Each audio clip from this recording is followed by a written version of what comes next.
جب آدم علیہ السلام کو پیدا کر دیا گیا تو اللہ تعالیٰ نے ان کی پشت پر ہاتھ پھیرا۔ ہاتھ پھیرتے ہی ان کی پشت سے قیامت تک پیدا ہونے والے انسان باہر نکل آئے۔ آدم کی تمام اولاد ان کے سامنے ظاہر ہو گئی، اور یہ بات نہایت وضاحت اور صراحت کے ساتھ قرآن مجید اور احادیث مبارکہ میں موجود ہے۔ مسلم بن یسار رحمۃ اللہ علیہ بیان کرتے ہیں کہ سیدنا عمر بن خطاب رضی اللہ عنہ سے کسی نے اس آیت کریمہ کے بارے میں پوچھا، وَإِذْ أَخَذَ رَبُّكَ مِن بَنِي آدَمَ مِن ظُهُورِهِمْ ذُرِّيَّتَهُمْ وَأَشْهَدَهُمْ عَلَىٰ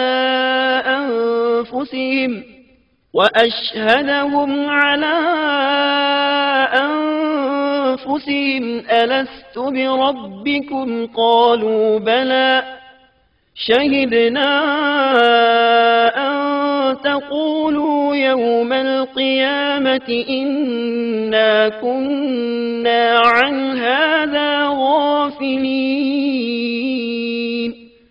اور جب آپ کے رب نے اولاد آدم کی پشت سے ان کی اولاد کو نکالا اور ان سے انہی کے بارے میں اقرار لیا کہ کیا میں تمہارا رب نہیں، سب نے جواب دیا ہاں کیوں نہیں، ہم سب گواہ بنتے ہیں، تاکہ تم لوگ قیامت کے روز یوں نہ کہو ہم تو اس سے محض بے خبر تھے۔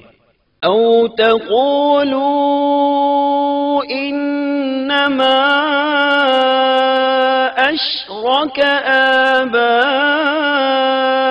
آباؤنا من قبل وكنا ذرية من بعدهم أفتهلكنا بما فعل المبطلون۔ یا یوں کہو کہ پہلے پہلے شرک تو ہمارے بڑوں نے کیا اور ہم ان کے بعد ان کی نسل میں ہوئے، لہذا کیا تو ان غلط راہ والوں کے فعل پر ہمیں ہلاکت میں ڈالے گا؟ سیدنا عمر رضی اللہ عنہ نے اس شخص کے سوال کے جواب میں فرمایا، میں نے سنا ہے کہ رسول اللہ صلی اللہ علیہ وسلم فرما رہے تھے، ان اللہ خلق آدم ثم مسح ظهره بيمينه فاستخرج منه ذرية فقال خلقت هؤلاء للجنة وبعمل أهل الجنة يعملون، ثم مسح ظهره فاستخرج منه ذرية فقال خلقت هؤلاء للنار وبعمل أهل النار يعملون، فقال الرجل ففيما العمل يا رسول الله؟ فقال رسول الله صلى الله عليه وسلم إن الله إذا خلق العبد للجنة استعمله بعمل أهل الجنة حتى يموت على عمل من أعمال أهل الجنة فيدخله الله الجنة، وإذا خلق العبد للنار استعمله بعمل أهل النار حتى يموت على عمل من أعمال أهل النار فيدخله الله النار۔ اللہ نے آدم علیہ السلام کو پیدا کیا، پھر اپنے دائیں ہاتھ کو اس کی پشت پر پھیرا اور اس سے نسل انسانی کو باہر نکالا اور ان کی طرف اشارہ کر کے فرمایا میں نے انہیں جنت کے لیے پیدا کیا ہے اور یہ جنت والوں کے اعمال کریں گے۔ پھر اپنے ہاتھ کو دوبارہ آدم علیہ السلام کی پشت پر پھیرا اور اس سے نسل انسانی کو باہر نکالا اور ان کی طرف اشارہ کر کے فرمایا میں نے انہیں آگ کے لیے پیدا کیا ہے اور یہ آگ والوں کے اعمال کریں گے۔ اس پر ایک شخص نے نبی اکرم صلی اللہ علیہ وسلم سے سوال کیا، اے اللہ کے رسول صلی اللہ علیہ وسلم، تو پھر ہمارے اعمال کس حساب میں شمار ہوں گے؟ آپ نے جواب میں فرمایا، اللہ تعالیٰ جب کسی بندے کو جنت کے لیے پیدا کرتا ہے تو اس سے جنت والوں کے کام کرواتا ہے، حتیٰ کہ جنت والے اعمال میں سے ہی کسی عمل پر اس کا موت سے سامنا ہوتا ہے، اس وجہ سے اللہ اسے جنت میں داخل کرتا ہے، اور جب اللہ کسی بندے کو آگ کے لیے پیدا کرتا ہے تو اسے آگ والے اعمال پر لگا دیتا ہے، یہاں تک کہ وہ آگ والے اعمال میں سے کسی عمل پر مرتا ہے، اس کی وجہ سے اللہ اسے آگ میں داخل کر دیتا ہے۔ ہر شخص کے لیے اس کام میں آسانی پیدا کر دی جاتی ہے جس کے لیے وہ پیدا کیا گیا ہے۔ لیکن یہ بات ذہن میں ہر وقت موجود رہنی چاہیے کہ اللہ نے انسان کو اختیار دے رکھا ہے کہ وہ اپنی عقل اور فکر کی روشنی میں اللہ کے احکامات پر عمل پیرا ہو کر خود کو جنتی بنا لے، یا عقل کا درست استعمال نہ کرتے ہوئے شیطان کا پٹا گلے میں ڈال لے اور جہنم میں جگہ بنا لے۔ یہ تو اللہ نے انسان کو اختیار دے رکھا ہے، اس کی مرضی کہ جنت والے اعمال کرے یا جہنم والے۔ ہر انسان میں دونوں طرف جانے کی طاقت اور صلاحیت موجود ہے۔ اللہ نے انسان کو مجبور نہیں بنایا، البتہ ہر انسان کو جو بھی رویہ اختیار کرنا تھا اللہ کو اس کا علم تھا، اور اس کا علم برحق ہے، قطعی ہے، اس میں کوئی غلطی نہیں ہو سکتی، اس لیے اس نے اپنے علم کے مطابق تقدیر لکھ دی۔ اب ہم جو کچھ کرتے ہیں تقدیر سے مجبور ہو کر نہیں کرتے، بلکہ اپنے اختیار سے کرتے ہیں، اور چونکہ تقدیر بھی اللہ کے حکم سے لکھی گئی اس لیے اس میں بھی کوئی خطا واقع نہیں ہوتی۔ لہذا تقدیر کا یہ مطلب نہیں کہ انسان تقدیر کی بنا پر ہدایت ماننے یا نہ ماننے پر مجبور ہے، ایسی بات قطعاً نہیں۔ اور درست بات یہ ہے کہ تقدیر کا مسئلہ بہت زیادہ پیچیدہ ہے اور مشکل ترین مسائل میں سے ہے، یہاں اس کی تفصیل کا موقع نہیں۔ جب اللہ نے آدم علیہ السلام کو پیدا کر لیا اور اس میں اپنی روح پھونک دی تو فرشتوں کو حکم دیا کہ آدم کو سجدہ کریں۔ ابلیس ایک بہت نیک اور بزرگ جن تھا، اس نے کبھی اللہ کی نافرمانی نہیں کی تھی، اسی بنا پر وہ بلند مرتبہ پا کر فرشتوں میں شامل ہو چکا تھا، لیکن فرشتوں کی جنس سے قطن نہیں تھا۔ اللہ نے اسے اطاعت اور فرما برداری کا صلہ دیا تھا، اس کی عزت اور اکرام کرتے ہوئے آسمان میں بسایا تھا، لمحہ بھر کے لیے بھی اس نے اللہ کی نافرمانی نہیں کی تھی، اور پھر اللہ نے آدم کو سجدہ کرنے کا حکم دیا، اور اس حکم کے مخاطب فرشتے اور ابلیس تھے۔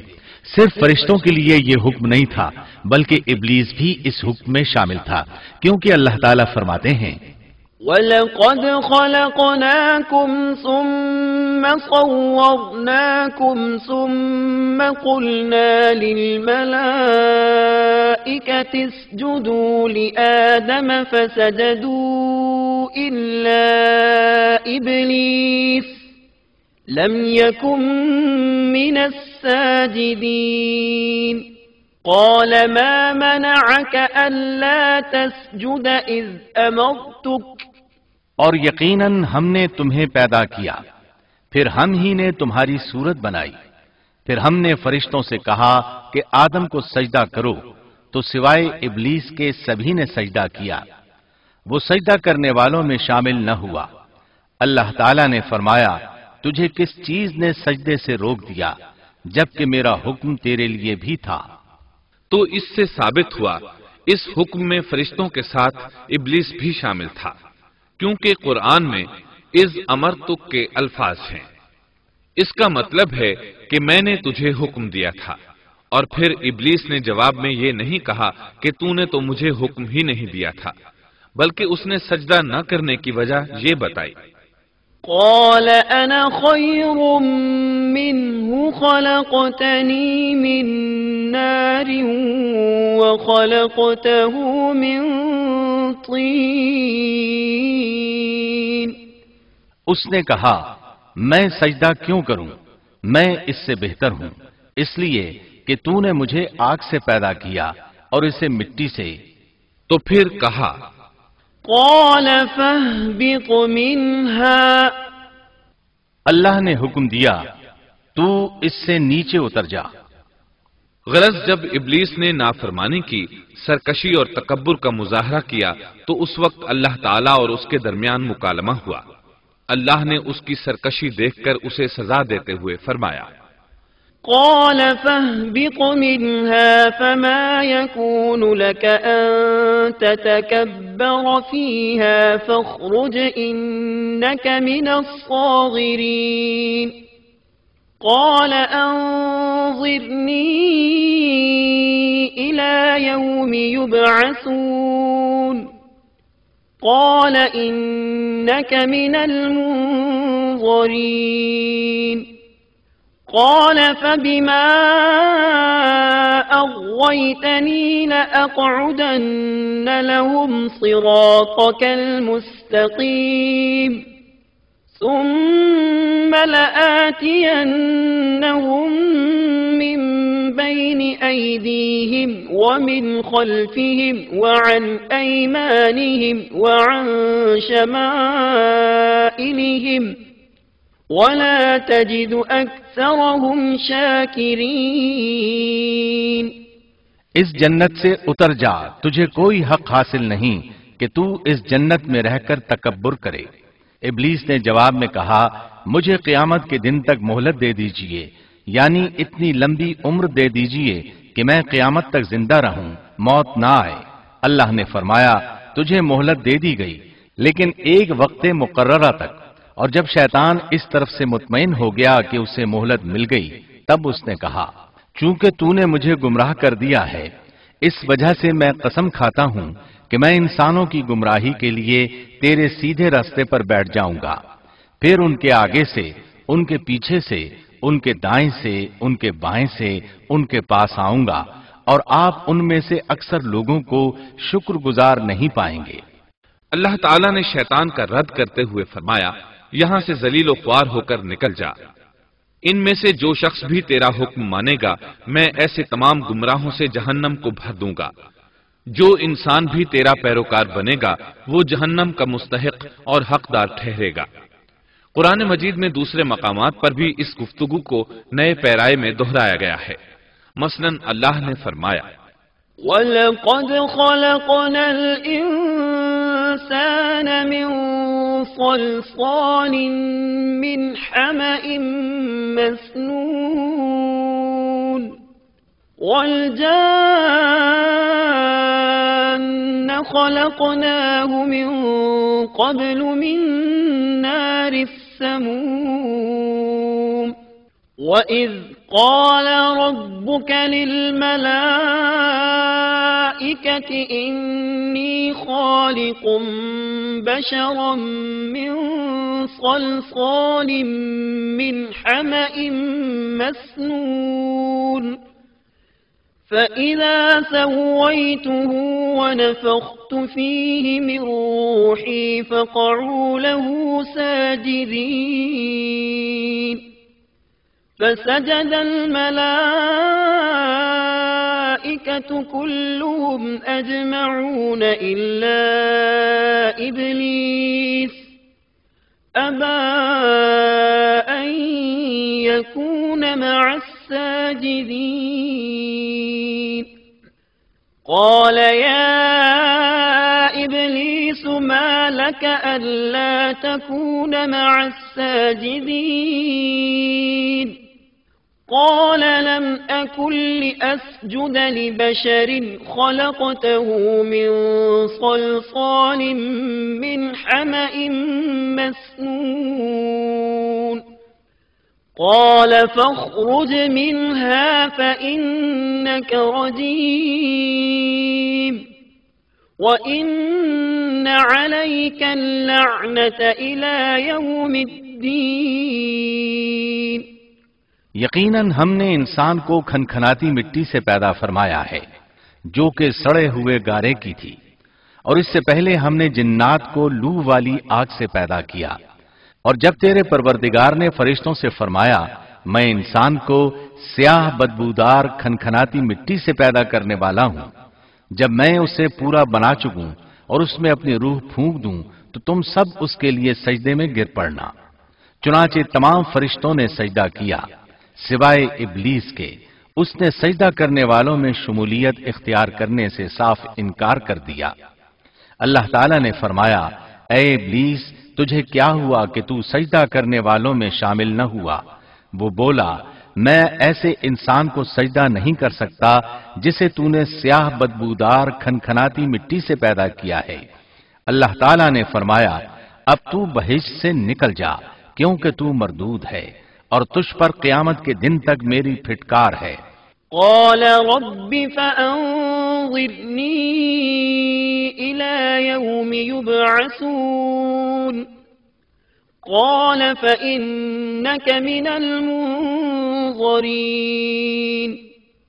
إلى يوم الوقت المعلوم قال رب بما أغويتني لأزينن لهم في الأرض ولأغوينهم أجمعين إلا عبادك منهم المخلصين قال هذا صراط علي مستقيم إن عبادي ليس لك عليهم سلطان إلا من اتبعك من الغاوين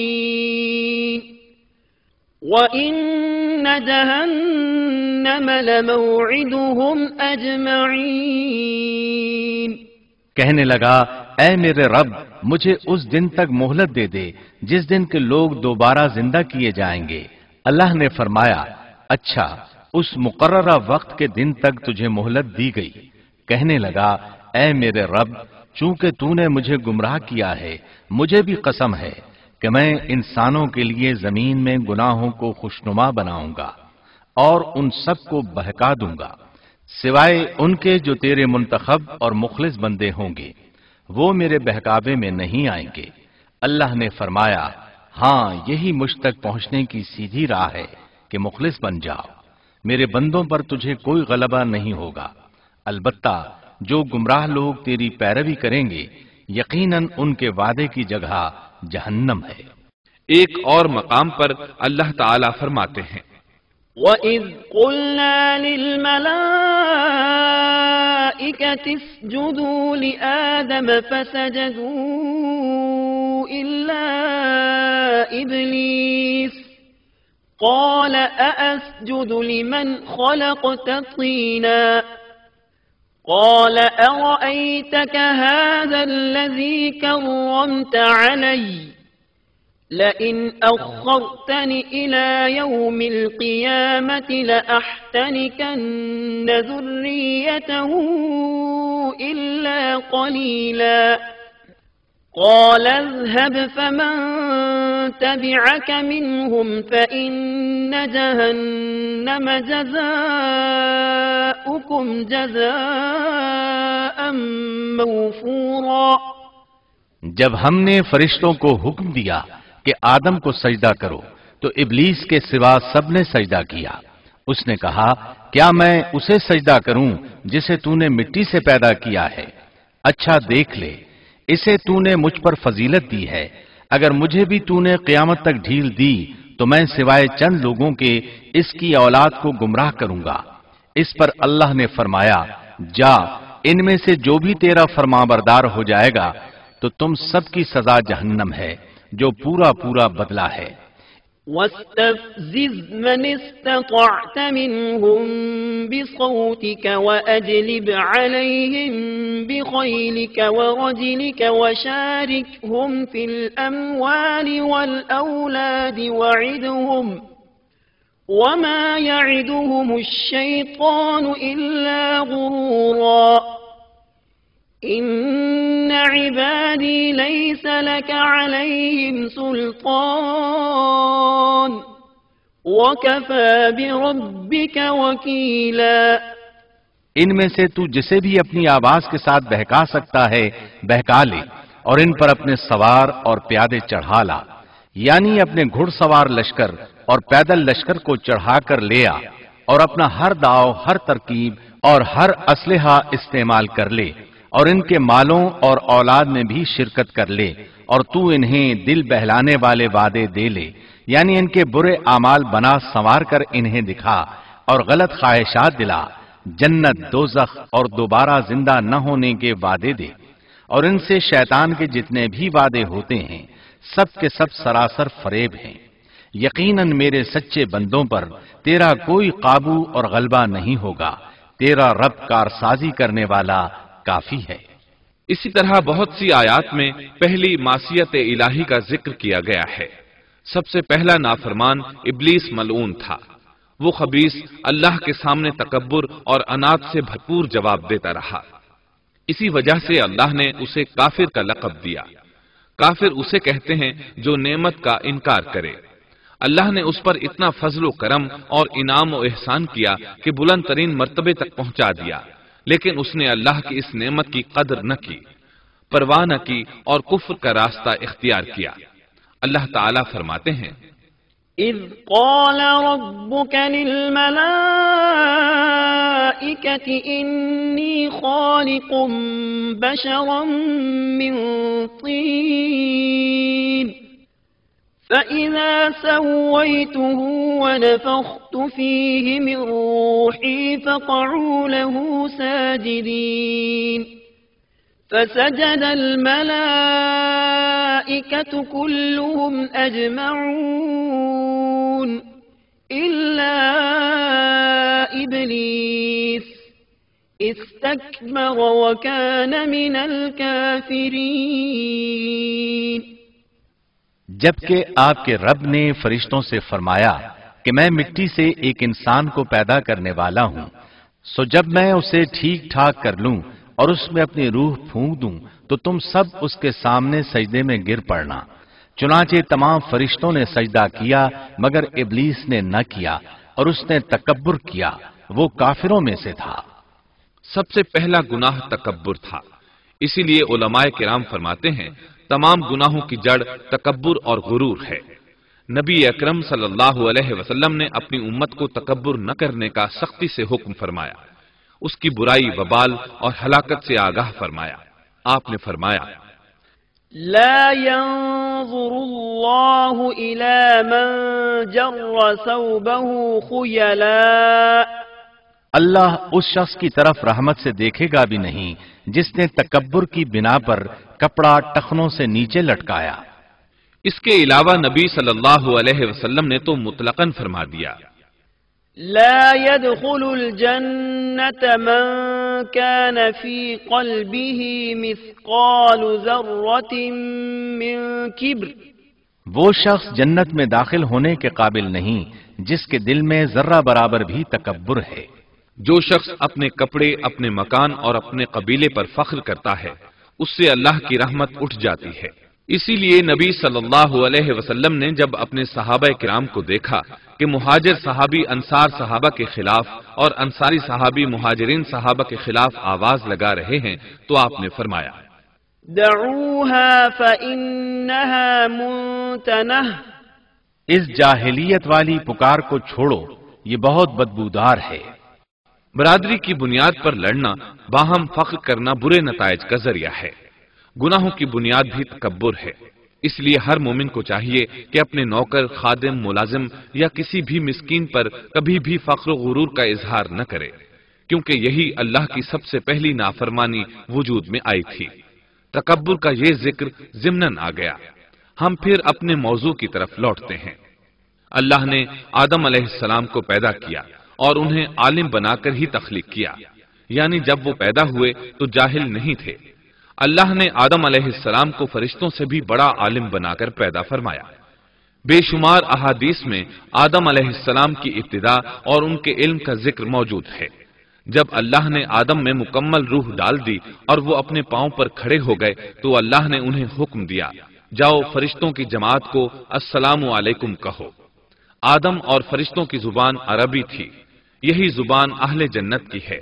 آدم گئے، جا کر سلام کہا، انہوں نے جواب میں کہا وعلیکم السلام ورحمۃ اللہ، یعنی تجھ پر اللہ کی سلامتی اور رحمت ہو۔ اللہ نے فرمایا یہ تیرا اور تیری اولاد کا آپس میں ایک دوسرے کو تحفہ اور ہدیہ ہے۔ اللہ نے آدم علیہ السلام کو ابتدا ہی میں تمام نام سکھا دیے۔ مفسرین نے ان ناموں کے بارے میں بہت بحثیں ذکر کی ہیں۔ مضبوط موقف سیدنا عبداللہ بن عباس رضی اللہ عنہما کا ہے کہ اللہ نے آدم علیہ السلام کو ہر چیز کا نام سکھا دیا تھا، مثلا یہ پہاڑ ہے، یہ سمندر ہے، یہ پرندہ ہے، یہ درخت ہے وغیرہ۔ وہ آسمان اور زمین کی ہر چیز کا نام جانتے تھے۔ یہ علم کیسا تھا، انسان نے کس طرح ہر چیز کا نام پہچان لیا۔ یقیناً اللہ انسان میں یہ طاقت پیدا کر سکتا ہے کہ وہ ہر علم کا احاطہ کر سکے۔ اللہ نے آدم علیہ السلام کو ہر چیز کا نام اور اس کی صنعت اور کام بھی معلوم کرا دیا۔ آگ، لوہے، لکڑی، غرض ہر چیز کا نام اور استعمال ذہن میں ڈال دیا۔ وہ کس قدر عظیم علم سے بہرور ہوئے، سبحان اللہ۔ بہرحال اللہ نے آدم علیہ السلام کو صرف شکل و صورت اور تخلیق ہی میں بلند مرتبہ عطا نہیں کیا تھا، بلکہ عقل و علم کے لحاظ سے بھی بلند درجے اور مقام پر فائز کیا تھا، جیسا کہ اللہ تعالیٰ فرماتے ہیں وَعَلَّمَ آدَمَ الْأَسْمَاءَ كُلَّهَا ثُمَّ عَرَضَهُمْ عَلَى الْمَلَائِكَةِ۔ اللہ نے آدم علیہ السلام کو ہر چیز کا نام سکھا دیا، پھر ان چیزوں کو فرشتوں پر پیش کیا اور فرمایا أنبئوني بأسماء هؤلاء إن كنتم صادقين۔ مجھے ان چیزوں کے نام بتاؤ اگر تم سچے ہو۔ مطلب یہ کہ تم اپنے دعوے میں کہاں تک سچے ہو؟ جب آدم کی تخلیق ہوئی تو تم نے کہا تھا اللہ جو چاہے پیدا کر لے، قسم ہے وہ ہم سے زیادہ معزز اور عالم نہیں ہوگا۔ اس دعوے میں اگر تم سچے ہو تو ذرا ان اشیاء کے نام تو بتاؤ۔ اللہ تعالیٰ نے آدم علیہ السلام کا زیادہ معزز ہونا، مکرم ہونا اور علم و معرفت والا ہونا واضح کرنے کے لیے فرشتوں کو حکم دیا کہ آدم علیہ السلام کو سجدہ کریں۔ یہ سجدہ تعظیمی تھا، عبادت والا سجدہ نہیں تھا۔ سجدہ تعظیمی پہلے وقتوں میں جائز تھا، لیکن اب حرام ہے۔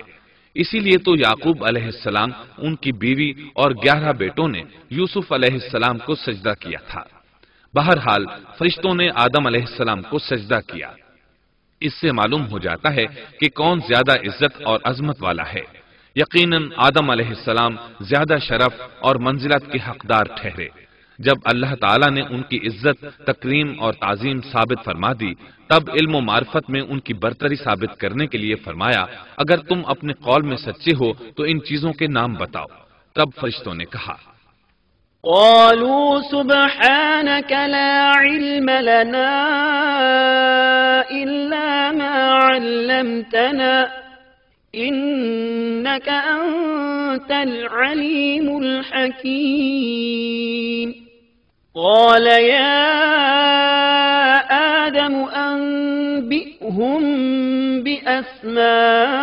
بأسمائهم فلما أنبأهم بأسمائهم قال ألم أقل لكم إني أعلم غيب السماوات والأرض وأعلم ما تبدون وما كنتم تكتمون۔ فرشتے کہنے لگے اے اللہ تو پاک ہے، ہمیں تو صرف اتنا ہی علم ہے جتنا تو نے ہمیں سکھا رکھا ہے، مکمل حکمت و علم والا تو ہی ہے۔ اللہ تعالیٰ نے آدم علیہ السلام سے فرمایا اے آدم تم ان فرشتوں کو ان چیزوں کے نام بتاؤ۔ آدم ہر چیز کا نام بتانے لگے، کسی جگہ بھی انہوں نے غلطی نہیں کی۔ جب انہوں نے فرشتوں کو تمام چیزوں کے نام بتا دیے تو اللہ تعالیٰ نے فرشتوں کو مخاطب کر کے کہا کیا میں نے تمہیں پہلے ہی نہیں کہہ دیا تھا کہ زمین اور آسمان کا غیب میں ہی جانتا ہوں، اور میرے علم میں ہے جو تم ظاہر کر رہے ہو اور جو چھپا رہے ہو۔ یہاں ذہن میں سوال ابھرتا ہے کہ فرشتے کیا چھپا رہے تھے؟ وہ راز والی بات یہی تھی کہ اللہ ہم سے زیادہ معزز اور عالم مخلوق پیدا نہیں کرے گا۔ واضح رہے ہم آپ کو صرف واقعات ہی نہیں سنا رہے، صرف سیرت اور تاریخ ہی بیان نہیں کر رہے، بلکہ قرآن بھی پڑھ پڑھ کر سنا رہے ہیں۔ اور قرآن کو اس وقت تک سمجھنا محال ہے جب تک کہ ان واقعات کی تفصیل موجود نہ ہو۔ خیر، اس کے بعد اللہ تعالیٰ نے اما حوا کو پیدا فرمایا۔ انہیں آدم علیہ السلام کے فوراً بعد پیدا نہیں فرمایا، بلکہ آدم علیہ السلام نے کافی عرصہ جنت میں تنہا بسر کیا، اور حدیث میں ہے کہ وہ وحشت محسوس کرتے تھے، تنہائی کو شدت سے محسوس کرنے لگے تھے۔ آخرکار ایک روز جب وہ سو رہے تھے تو اللہ تعالیٰ نے ان کی بائیں پسلی سے اما حوا علیہ السلام کو پیدا فرمایا اور آدم علیہ السلام کا ہم سفر بنا دیا۔ اللہ فرماتے ہیں يا أيها الناس اتقوا ربكم الذي خلقكم من نفس واحدة وخلق منها زوجها اے لوگو، اپنے اس پروردگار سے ڈر جاؤ جس نے تم سب کو ایک ہی جان سے پیدا کر ڈالا، اور اس جان یعنی آدم علیہ السلام سے ان کی بیوی کو پیدا کیا۔ آدم علیہ السلام کے وجود ہی سے حوا کا وجود بنایا گیا، وہ کوئی الگ مخلوق نہیں تھی۔ جب آدم علیہ السلام بیدار ہوئے تو انہوں نے اپنے قریب ایک عورت کو بیٹھے دیکھا، پوچھنے لگے تم کون ہو؟ حوا علیہ السلام نے کہا عورت۔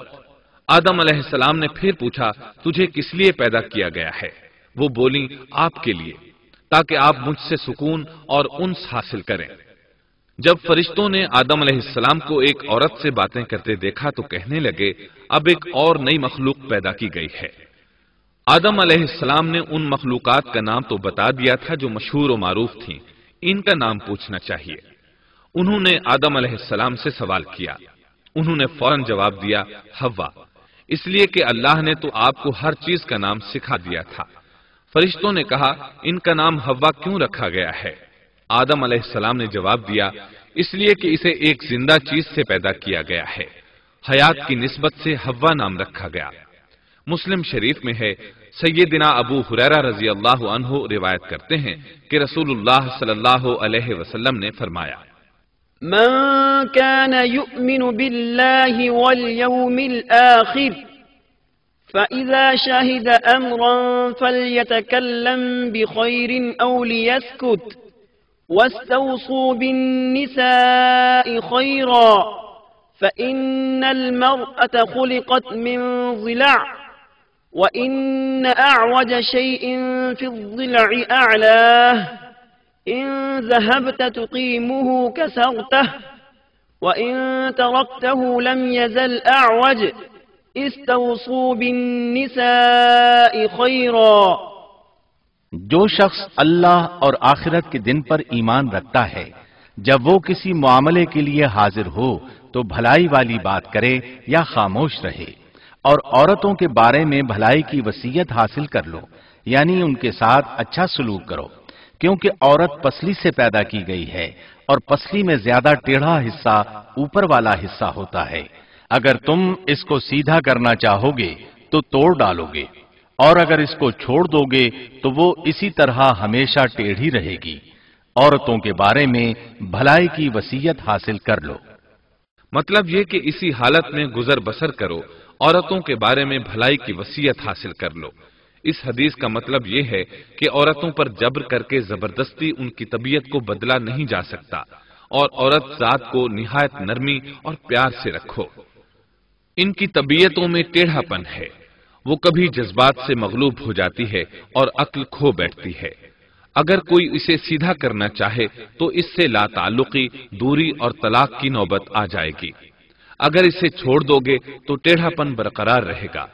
مرد کو بہت حوصلے سے اس صورتحال کو سنبھالنا چاہیے۔ احادیث میں سیدنا ابراہیم علیہ السلام کی زوجہ سیدہ سارہ علیہ السلام کا قصہ موجود ہے۔ وہ حوا علیہ السلام کے بعد کائنات کی سب سے زیادہ خوبصورت عورت تھی۔ احادیث سے یہ اشارہ ملتا ہے کہ حوا علیہ السلام ابتدائے انسانیت سے لے کر قیامت تک پیدا ہونے والی تمام عورتوں میں خوبصورت تھیں۔ اب ابلیس لگا اپنے وسوسے شروع کرنے۔ آدم اور حوا علیہ السلام دونوں اللہ کے حکم سے جنت میں تھے کہ شیطان نے انہیں پھسلانے کی کوشش شروع کر دی۔ اللہ تعالیٰ فرماتے ہیں وَقُلْنَا يَا آدَمُ اسْكُنْ أَنْتَ وَزَوْجُكَ الْجَنَّةَ وَكُلَا مِنْهَا رَغَدًا حَيْثُ شِئْتُمَا۔ اور ہم نے کہہ دیا اے آدم، تم اور تمہاری بیوی جنت میں رہو اور جہاں سے چاہو با فراغت کھاؤ۔ جنت بھی کیسی، اللہ فرماتے ہیں وَجَنَّةٍ عَرْضُهَا السَّمَاوَاتُ وَالْأَرْضُ، وہ جنت کہ جس کی چوڑائی ہی آسمانوں اور زمین کے برابر ہے۔ سو اس جنت میں سے جو چاہو سو کھاؤ، کچھ بھی منع نہیں سوائے ایک درخت کے، چنانچہ ارشاد ہوا وَقُلْنَا يَا آدَمُ اسْكُنْ أَنْتَ وَزَوْجُكَ الْجَنَّةَ وَكُلَا مِنْهَا رَغَدًا حَيْثُ شِئْتُمَا وَلَا تَقْرَبَا هَذِهِ الشَّجَرَةَ فَتَكُونَا مِنَ الظَّالِمِينَ۔ اور ہم نے کہا اے آدم تم اور تمہاری بیوی جنت میں رہو، پھر جس جگہ سے چاہو با فراغت کھاؤ، اور اس درخت کے پاس مت جاؤ ورنہ ظالموں میں سے ہو جاؤ گے۔ ایک اور جگہ فرمایا وَإِذْ قُلْنَا لِلْمَلَائِكَةِ اسْجُدُوا لِآدَمَ فَسَجَدُوا إِلَّا إِبْلِيسَ أَبَى فَقُلْنَا يَا آدَمُ إِنَّ هَذَا عَدُوٌّ لَكَ وَلِزَوْجِكَ فَلَا يُخْرِجَنَّكُمَا مِنَ الْجَنَّةِ فَتَشْقَى إِنَّ لَكَ أَلَّا تَجُوعَ فِيهَا وَلَا تَعْرَى وَأَنَّكَ لَا تَظْمَأُ فِيهَا وَلَا تَضْحَى۔ اور جب ہم نے فرشتوں سے کہا کہ آدم کو سجدہ کرو تو ابلیس کے سوا سب نے سجدہ کیا، ابلیس نے انکار کیا، تو ہم نے کہا اے آدم یہ تیرا اور تیری بیوی کا دشمن ہے، خیال رکھنا ایسا نہ ہو کہ وہ تم دونوں کو جنت سے نکلوا دے اور تو مصیبت میں پڑ جائے۔ یہاں تو تجھے آرام ہے، نہ تو بھوکا ہے اور نہ ننگا، اور نہ تو یہاں پیاسا ہوتا ہے، نہ دھوپ سے تکلیف اٹھاتا ہے۔ گویا اللہ نے سیدنا آدم علیہ السلام کو وسوسے سے پہلے ہی خبردار کر دیا تھا۔ ان آیات سے یہ بھی پتا چلا کہ انسان سے ابلیس کی عداوت اور دشمنی ابتدا ہی سے چلی آ رہی ہے، اور یہ بھی ثابت ہوا کہ جو لوگ کہتے ہیں کہ انسان ابتدا میں ننگا تھا ان کا قول صحیح نہیں، اس لیے کہ اللہ تعالیٰ نے جنت میں بھی آدم علیہ السلام پر لباس رکھا اور زمین میں بھی لباس نازل کر دیا، جیسا کہ اللہ تعالیٰ فرماتے ہیں يا بني آدم قد أنزلنا عليكم لباسا يواري سوآتكم وريشا ولباس التقوى ذلك خير۔ اے آدم کی اولاد ہم نے تم پر لباس کو نازل کیا جو تمہاری شرمگاہوں کو چھپاتا ہے اور زینت کا سبب بھی ہے، اور تقوی کا لباس اس سے بھی بہتر ہے۔ لہذا آدم ابتدا میں ننگے نہیں تھے، انہیں تو ننگے پن کا علم ہی نہیں تھا، نہ ہی ان کی بیوی کو برہنہ ہونے کا علم تھا۔ اللہ نے آدم علیہ السلام کو کامل نعمتوں سے نوازا، بھوک نہ پیاس، یہاں تک کہ پیاس کے اسباب سے بھی محفوظ، نہ گرمی اور نہ دھوپ، پھر بے انتہا حسن و جمال، مشقت نہ تکلیف، بدبختی نہ بدقسمتی۔ آدم اور حوا علیہ السلام کے دلوں میں وسوسہ ڈالنے کے بارے میں بھی قرآن نے روشنی ڈالی ہے۔ فوسوس لهما الشیطان، پھر شیطان نے ان دونوں کے دلوں میں وسوسہ ڈالا۔ یہ وسوسہ اس نے ان دونوں کو طمع دلانے کی صورت میں پورا کیا، اور یہ طمع دلائی کہ اس درخت کو کھانے سے ہمیشگی اور بقا ملتی ہے اور کبھی نہ ختم ہونے والی بادشاہت حاصل ہوتی ہے، اور اس وسوسے کا مقصد یہ تھا لِيُبْدِيَ لَهُمَا مَا وُورِيَ عَنْهُمَا مِنْ سَوْآتِهِمَا، تاکہ ان کا پردہ بدن جو ایک دوسرے سے پوشیدہ تھا دونوں کے روبرو بے پردہ کر دے۔ ان کی شرمگاہوں کو ننگا کرنے کے لیے اس نے ایسا کیا۔ وہ دونوں کپڑے میں ملبوس تھے، ستر ڈھانپ رکھا تھا۔ جب انہوں نے اس درخت سے کھایا تو لباس نیچے گر گیا، دونوں براہنہ ہو گئے۔ یہی شیطان چاہتا تھا کہ انہیں براہنہ کر دے، اللہ کی نافرمانی پر اکسائے۔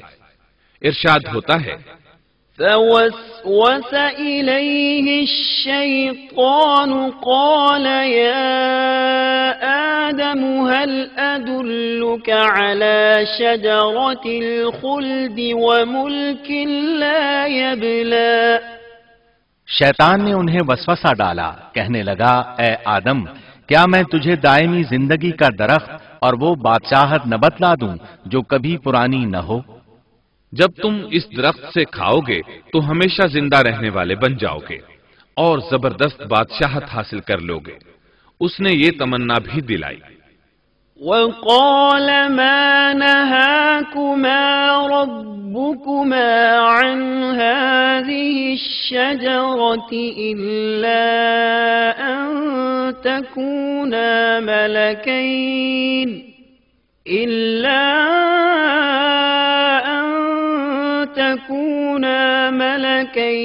أو تكونا من الخالدين تمہارے رب نے تم دونوں کو اس درخت سے اس لیے منع کیا ہے کہ تم دونوں فرشتے نہ بن جاؤ یا ہمیشہ زندہ رہنے والے نہ بن جاؤ۔ یعنی تم اس درخت سے کھا لو گے تو فرشتے بن جاؤ گے اور ہمیشہ قائم دائم رہو گے۔ پھر وہ وسوسہ ڈالتے ہوئے جھوٹی قسمیں کھانے لگا، جیسا کہ ارشاد ہوتا ہے وَقَاسَمَهُمَا إِنِّي لَكُمَا لَمِنَ النَّاصِحِينَ اور ان دونوں کے روبرو قسمیں کھانے لگا کہ یقین آ جائے میں آپ کا خیر خواہ ہوں۔ اللہ کی قسم کھانے لگا اور اس وقت سے جھوٹی قسموں کی ابتدا ہوئی۔ اس نے ان دونوں کو فریب دے کر بہکا لیا، جیسا کہ فرمایا فَدَلَّاهُمَا بِغُرُورٍ، یعنی دھوکے سے انہیں پھسلایا، حالانکہ انہیں کسی چیز کی کمی نہیں تھی۔ بھلا وہاں کیا محتاجی ہو سکتی تھی؟ جنت میں سکون سے زندگی بسر کر رہے تھے، جنت سے بڑھ کر کیا چاہیے؟ ہمیشہ کے لیے جنت مل چکی تھی۔ اللہ تعالیٰ فرماتے ہیں فَلَمَّا ذَاقَا الشَّجَرَةَ بَدَتْ لَهُمَا سَوْآتُهُمَا وَطَفِقَا يَخْصِفَانِ عَلَيْهِمَا مِنْ وَرَقِ الْجَنَّةِ ان دونوں نے جب درخت کو چکھا، دونوں کا پردہ بدن ایک دوسرے کے روبرو کھل گیا، دونوں اپنے بدنوں پر درختوں کے پتے جوڑ جوڑ کر رکھنے لگے۔ کپڑے اترنے پر دونوں کو حیا آئی، اس لیے کہ انسان کی فطرت میں برہنہ ہونے کی ناپسندیدگی شامل ہے۔ برہنہ ہو گئے تو کوئی لباس نہیں تھا، اس لیے درختوں کے پتے جوڑ کر جسم ڈھانپنے لگے۔ حدیث میں آیا ہے آدم بھاگنے لگے تو اللہ نے پکارا آدم مجھ سے بھاگتے ہو؟ آدم بولے اللہ میں شرم کی بنا پر بھاگ رہا ہوں، اور اس وجہ سے کہ تیرے سامنے برہنہ کیسے رہوں، پھر یہ کہ نافرمانی کا ارتکاب بھی کر چکا ہوں۔ یہاں ایک سوال پیدا ہوتا ہے، دونوں میں سے پہلے کھانے والا کون تھا؟ اس بارے میں راجح قول یہ ہے کہ وہ حوا علیہ السلام تھی۔ انہی نے آدم علیہ السلام کو طمع دلاتے ہوئے اس غلطی پر آمادہ کیا تھا، جیسا کہ بخاری شریف میں نبی اکرم صلی اللہ علیہ وسلم نے فرمایا لولا حواء لم تخن انثى زوجها اگر حوا نہ ہوتی تو کوئی عورت اپنے خاوند سے خیانت نہ کرتی۔ حوا علیہ السلام نے انہیں غلطی میں مبتلا کیا تھا۔ اگر حوا علیہ السلام نہ ہوتی تو آدم بھی خیانت میں مبتلا نہ ہوتے اور نہ معصیت میں مبتلا ہوتے۔ تب اللہ نے انہیں پکارا وَنَادَاهُمَا رَبُّهُمَا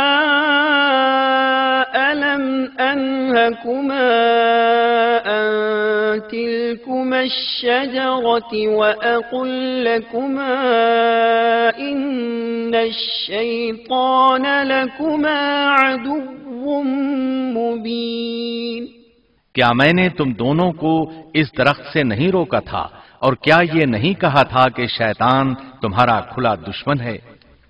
اب توجہ طلب بات یہ ہے کہ اس موقع پر دونوں نے کیا طرز عمل اختیار کیا۔ کیا وہ دونوں اپنی معصیت پر بضد رہے اور تکبر کرنے لگے، جیسا کہ ابلیس نے سجدہ کرنے سے انکار کیا تھا اور پھر لگا تھا اپنی معصیت پر اصرار کرنے، یا ان دونوں نے توبہ کر لی؟ جی ہاں، دونوں نے توبہ کر لی، جیسا کہ قرآن مجید میں آتا ہے۔ قالا ربنا ظلمنا أنفسنا وإن لم تغفر لنا وترحمنا لنكونن من الخاسرين۔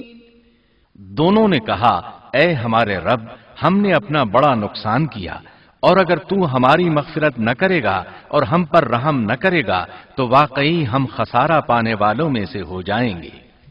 اس قصے میں ایک سوال یہ ذہن میں پیدا ہوتا ہے کہ جب سیدنا آدم علیہ السلام کو ابلیس نے سجدہ نہ کیا تو اللہ تعالیٰ نے اسے مردود بنا کر جنت سے نکال دیا۔